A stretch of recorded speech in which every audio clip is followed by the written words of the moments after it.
Good morning. It's Tuesday, the 42nd day of the Omer, Parshas Bamidbar, and today's Shiur we're dedicating for Refuah Shalema for Tuvia ben Yocheved. We know he's going in today, tomorrow for procedures, and we're really having in mind that everything should go well, and you should be better than ever when this whole little episode is over. Thank you. I actually had a dinner last night in New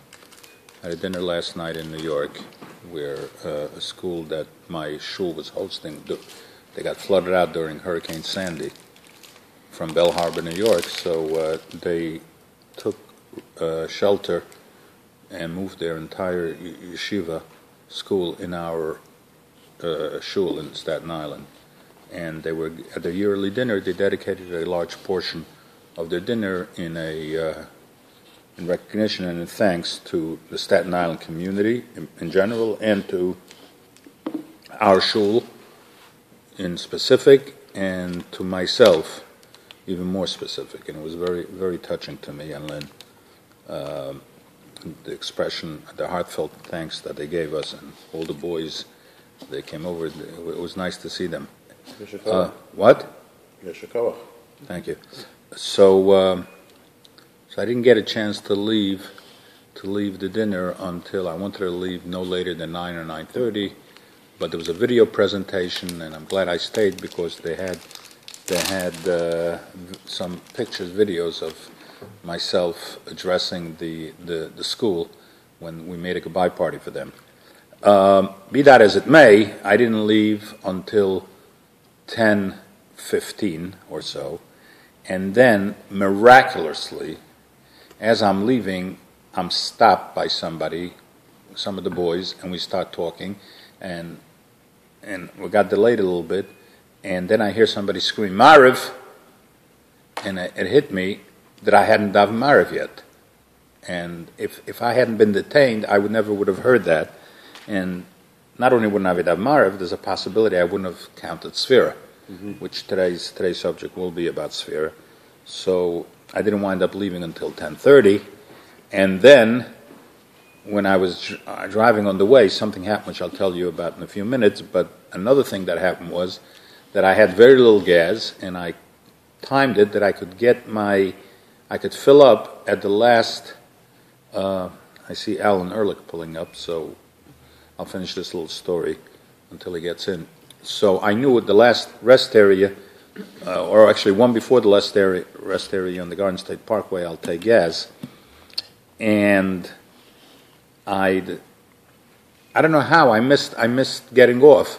And I realized I have my car told me that I have 3 miles left before empty, and I'd missed the gas station. So I said, okay, I'll get off the next exit, and sure there'll be a gas station there. By the time I got to the next exit, my display said I have 0 left to go, and now it's 12:30 in the morning. And what do? So I put in my GPS where the nearest gas station. The nearest gas station told me to get off and go around. I didn't know what to do, so I didn't get off the next exit because it didn't seem like a big town was going to be there. I got up the one afterwards. I'm not driving on fumes, and I get off, and I again put into my GPS. The next gas tells me 3.9 miles away. So I'm saying to myself, look, I'm going to drive, and even if I run out of gas, I can coast them now, probably about a mile, until the car comes to complete the store. Anyway, I finally got it, and I can hear the car like choking, and I see a cop. So I said, okay, worst case scenario, I'm stuck. At least there's a cop there who'll help me. So the cop told me there's a gas station half a mile away.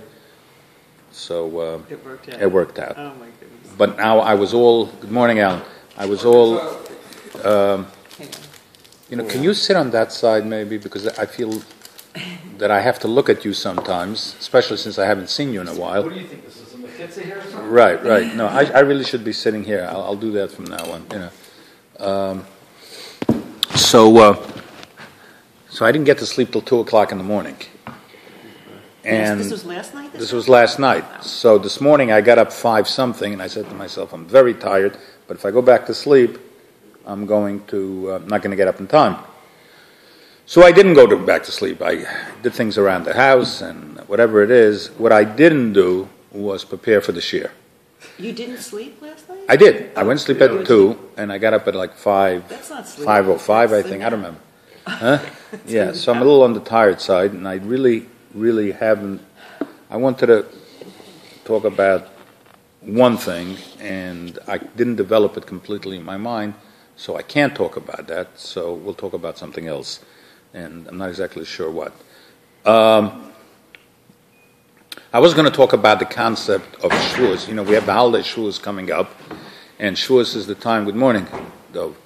Shavuos is the time we celebrate taking the Torah, and I was going to talk about the significance of the Torah. What is the significance of the Torah? Can anybody tell me very quickly? What's significant about it? Blueprint for the world. Blueprint for the world, and it's law and what we have to do. But really, 99% of the Torah doesn't really apply to us. You know, and let's look at it from a woman's point of view. I mean, it's such a male-oriented. If you're not looking at it the right way, you can look at it as such a male-oriented religion that there are very few laws that apply to women. So should this really be such a great holiday for women? And the women like to say that Pesach is a great holiday, but they have all the work to do. So how do we reconcile that? You know, should women be jumping for joy that we got the Torah? I mean, what do we get? A few mitzvahs here and there, So I was going to talk about that. In fact, are women supposed to learn Torah? Excuse me? They get to go in a hot tub once a month. Right. So are women supposed to learn Torah? You know, there's a big debate about that, whether you're supposed to learn. It's brought down in the Gemara that the only person that's supposed to learn Torah are people who others are required to teach Torah. So if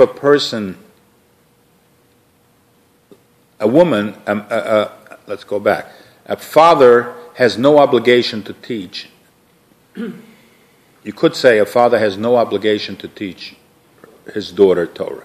In fact, the Rambam says, the Gemara says, not the Rambam, the Gemara says that if somebody teaches his daughter Torah, it's as if he taught her tiflis. Now, the word tiflis means a lot of things. It's an argument between Rashi and the Rambam what tiflis means, but it means either, it's not a good thing. So, does that mean a woman shouldn't learn Torah? And we can give a whole shiur on that. And by the way, let me be clear about this. I'm only talking about the written law, the oral law. The written law, there's no question that a woman should be learning. You should be learning the Chumash, the 5 books of Moses, and you should learn it and you should know it so that she could teach it to her children. But there's a whole debate, and the reason women should not be learning the written law is not a negative thing, but it's a whole separate shiur, and I'm not going to talk about it. There's nothing in our religion which puts women on a lower scale whatsoever. On the contrary, everything is the opposite. But you have to look at it the right way. Especially since I have Liz here, I can't. Tad is here; is going to hit me over the head. Okay, so that's not what we're going to talk about. So now that I have all of 7 minutes, so we are going to talk about this fascination that we have. This week's parsha is Bamidbar. You know, I do a lot of gematrias. You know, I know you guys like gematrias. It's all numbers. We're fascinated with numbers. This means that. You know, this week's portion is called Bamidbar. Have you ever heard that word? Mm-hmm. Okay. In fact, this whole book is called Bamidbar. In English, what is it? Deuteronomy. No. Leviticus? No. Oh, totally off. No. Deuteronomy is Devarim. If you open up any English Chumash, what's it called? Bamidbar. Dov. What's Sefer Bamidbar called in English? Yeah. I don't know what it's called, but it's a desert. No. But when you open up a Bible, the first one is Genesis, the next one is Exodus, Vayikra is Leviticus. What is Bamidbar called? Not numbers, is it? Numbers. Now, what is this whole book deals with numbers. We're counting the Jews. We're counting them once. We're counting them twice. In fact, we're so fascinated. Our whole religion, we're fascinated about numbers. So anybody who has any critique of people doing gematrias, and I know a lot of people do, they're totally wrong. Gematrias are very, very important, and numbers are very, very important. And a fifth of the Torah deals with numbers and counting the Jews and recounting them, and all the ways from the beginning. I mean, look at the Torah opens up. This is the first day. God did this, and this was day 1. This was day 2. This was day 3. Why do we have to assign numbers to the days? Everything is numbers. Almost every mitzvah somehow or another has to do with numbers. We're fascinated with this business of numbers. Just as a side note, since I mentioned gematria, Bamidbar is gematria. Can anybody figure out quickly? All right, not quickly. We couldn't even figure it out for a long time. Okay, Bamidbar, I haven't seen this anyway, but Bamidbar is gematria 248. Now, what's 248? Organs of the body. Yeah, but even more important, what's 248? Positive commandments. That was my address on West 37th Street. Excuse me? That was my address on West 37th Street. Oh, yeah? Okay. Positive place to live. It's a very positive place to live. So there's 70 facets of the Torah, they say, and one of them certainly has to do with the numeric equivalence of what it is. Anyway, so we see when the Jews went to Mitzrayim, the Torah tells us that there were 70 souls that went down to Egypt, and right away, if you count it, you don't come up with 70. You're missing one. So everybody's busy with this. Where's the one? So the answer is Yocheved, same name as Tad's mother. So she was born right, on the borderline, so to speak. So we come up with 70. So we're all busy with this number business, especially when it comes to people. And I was thinking about this yesterday, and then something happened while I was driving down the Garden State Parkway. I said it was almost. It was about 12:15 when this happened, and all of a sudden there's a police coming behind me with a siren. I thought it was coming after me. I actually had a chocolate bar in the car, and I thought maybe the cop knew that I didn't wait the full 6 hours after I ate Fleshix. It was 5 hours plus, and I thought he's coming to get me. You were on the 6th. Huh? You were started the 6th. Right. I started pulling over. Meanwhile, he wasn't chasing me, and up ahead, I saw a truck overturned completely on its side, and there's like a whole bunch of cops there. It was frightening to see the inside of. I mean, it was horrible, and I'm saying to myself, what a horrible accident this must be. This was last night? This was last night. It was one of my trucks. Well, you had a heck of a And, but that wasn't really what startled me. What startled me, that 20 feet in front, I see about 20 yeshiva boys on the streets with a whole bunch of cars. And so I pull over. By the time I stopped, it was like a quarter of a mile until I was able to come to a complete stop. And I walked back, and I'm asking everybody, what happened? He goes, I don't know. I stopped because I saw a frum guy. I saw a Jew with a hat, this and this. So I'm walking more, and I keep bumping into people, and I'm asking everybody what happened. And nobody knows what happened, but they all stopped because I finally got to the car that was involved in the accident. And this is like unbelievable. And there were 4 boys in that car, and I see the car has in the corner a little dent in the fender. And I said, "Was this the car that was involved in the accident?" I said, yeah. I said, what happened? So the first guy says, I don't know. I was in the back seat learning. And I was learning. They told me to get out. The car stopped and I got out, but I don't know what happened. He himself didn't know. He was just engrossed in learning. And then I finally got to the person. I said, is your car? Yeah. So what happened?